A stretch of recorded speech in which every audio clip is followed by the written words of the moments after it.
Well, hello, football fans, and welcome to this edition of the Billy Skinner Lamar Viking Football Coaches Show. I'm Bill Frawley, and with me, as always, of course, is head Viking football coach Billy Skinner. Coach, how are you this Monday morning? I'm living the dream. Very grateful for another opportunity, another week to be with our seniors.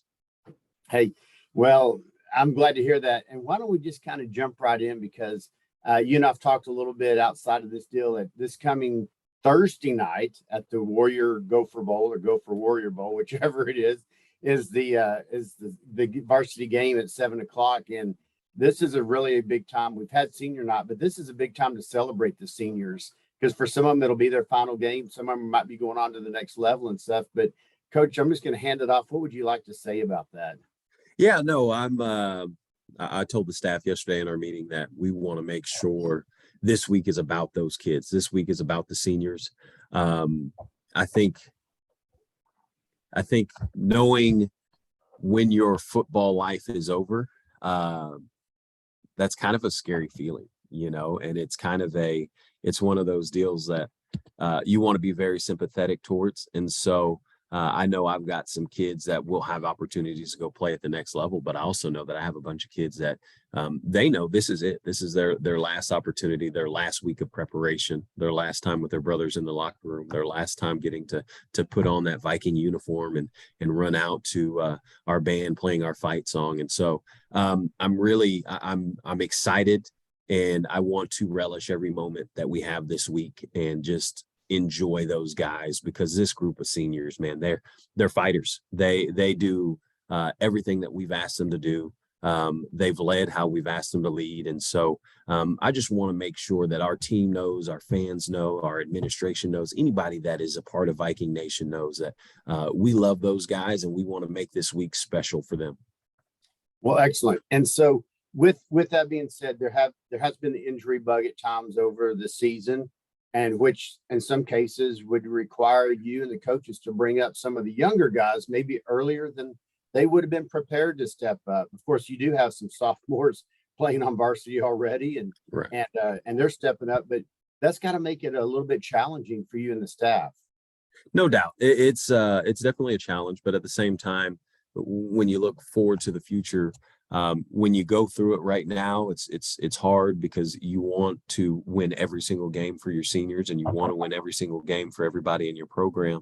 But what we are getting an opportunity to do is we're getting an opportunity to develop some of the Viking stars of tomorrow. And we've got, I think, 10 sophomores up on the varsity this year playing major roles, touching the ball quite a bit. And so I hated to see some of the guys go down with injuries the way that they did, and for their seasons to be cut short.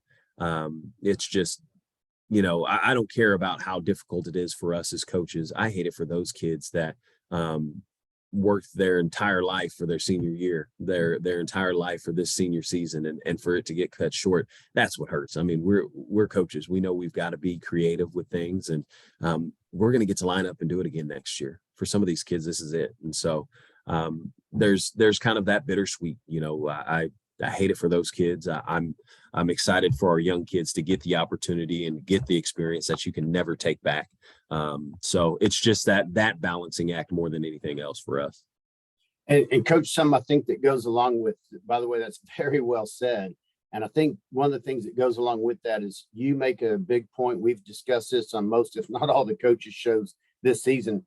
Y'all are also preparing these young men for the next stage of life, whether they're going to continue their football career at college or beyond, or they're going to pursue academics or jump right into a career or vocation, whatever it is, because the life lessons you guys have taught are just incredible. And that's the most important part. I have to get reminded of that, though.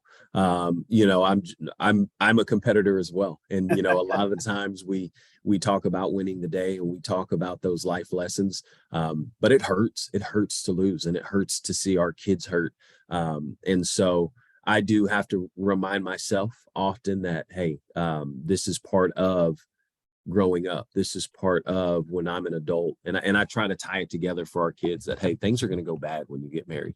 Things are going to go bad when you have kids, and those people are going to look at you for how to respond, and we're learning that right now. And I've got guys like Chris Johnson, who he's probably one of the biggest competitors on our team. He does not like to lose at anything. And the fact that he's still that competitor, but he's also doing a good job of holding the team together, holding the defense together in those rough moments. Like, I know Chris is going to be okay when he leaves here. I know that Chris is going to go on and he's going to do something important with his life, and he's going to raise a family the way that it's supposed to happen. So it is very, very difficult to remember as the leader of the organization that is always going to be our message, and that's always going to be what we want to do here.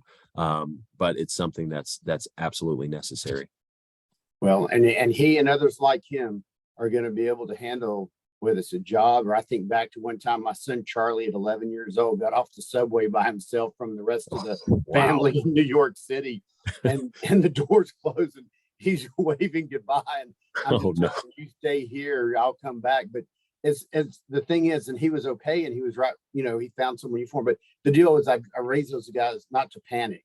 Yeah. And I think similar thing here, whether it's the season, how a game, whatever, but they're going to go on. And in life, when something goes bad, hopefully they don't panic, or not too badly, and they'll think back to the lessons you've taught these guys.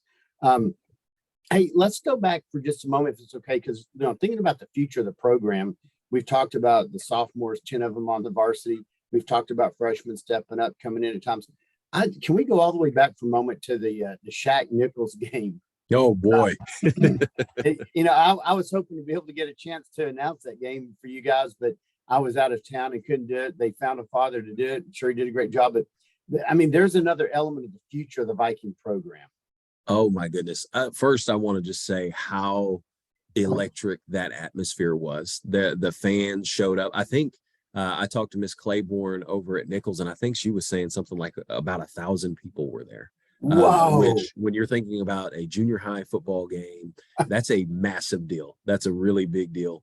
And then they just, so you're thinking about the atmosphere, and that's really neat. But then you look at all the product on the field, and oh my goodness, that was some really good football. It was very competitive. It was one of those deals where it went down to the last 2 minutes of the game.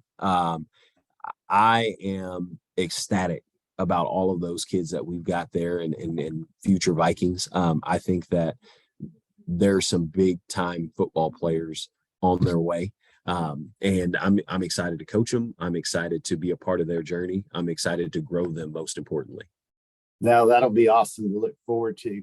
So stepping up. Well, I guess let's recap for a moment. JV and freshman teams last week. They had some interesting battles as well.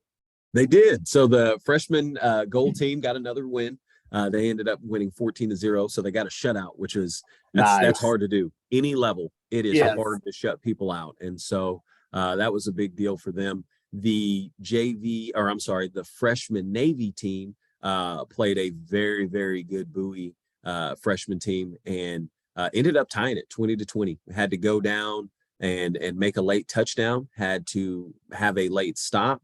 It was awesome to see our kids battle through adversity. It was awesome to see our kids be genuinely excited for one another whenever the horn went off. Obviously, you want to get the win there, but the fact that they were able to fight through like they did, and for it to end like it did was awesome to watch. It was really neat to watch. And then our JV team, they battled. They were down 14 against Bowie's JV and ended up battling all the way back. It ended up being 22-22 with the last 4 minutes to go.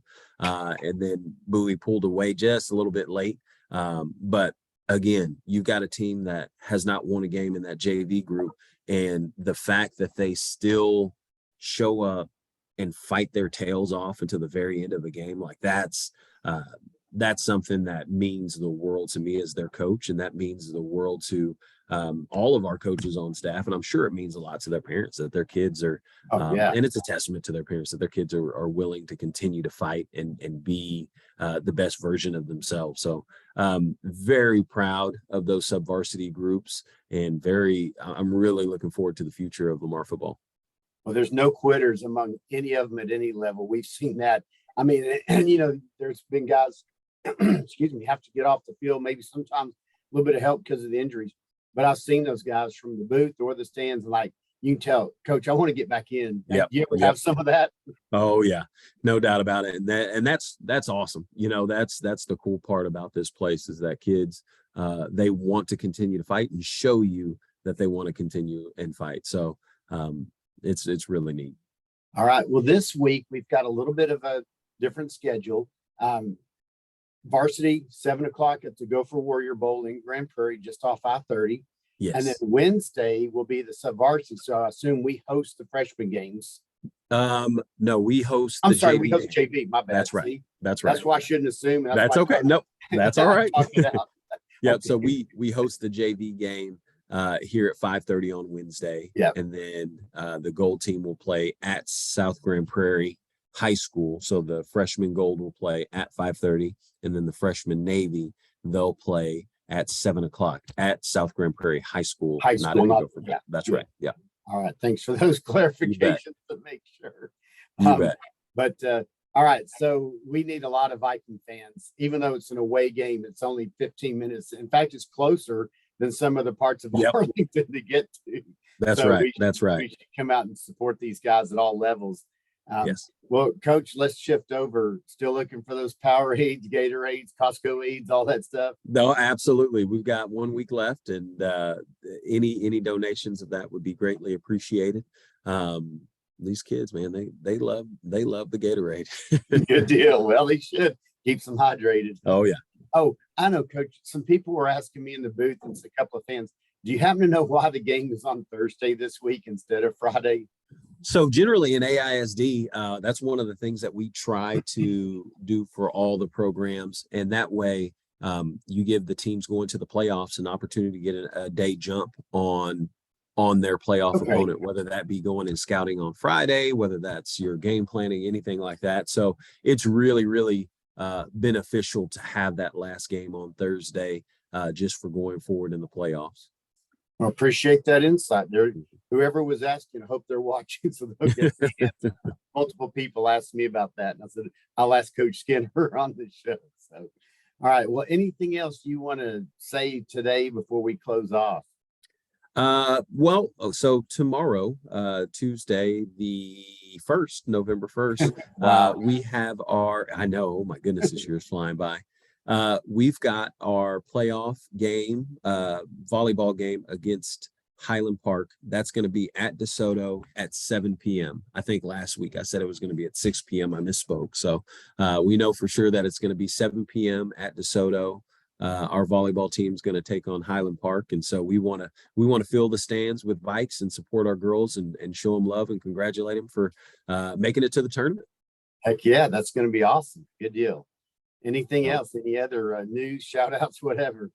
The only other shout out I want to give is to you, man. I look forward to this going into when I first got back and we talked about doing a coach's show. I was a little apprehensive, I just you never know what it's going to be like. It's unknown. It was unlike anything I'd ever done before, but this has probably been one of the brighter spots of my week each week. Regardless of outcome of games. I appreciate your friendship. I appreciate who you are. And I really do appreciate you for providing this outlet for, this is almost weekly therapy for me. So this is, this has been great, man. So I just want you to know how much I appreciate you and how much I really do enjoy doing this with you. Well, thank you for those very kind words. I appreciate this also. And it's fun for me, even when I'm on the road. Last week, I did it from Minneapolis. Once I've done it from Florida and other stuff, but it's a highlight for me, and I look forward to it also. Appreciate the friendship. When we will be back after next week to talk about the season and what lies ahead for off-season practicing, all that kind of stuff. So we do have at least one more of these this season, but thank you. I appreciate it too, Coach. It means a lot to me. Same. All right. Well, until next week, I'm Bill Frawley with head Viking football coach Billy Skinner saying VFND. VFND.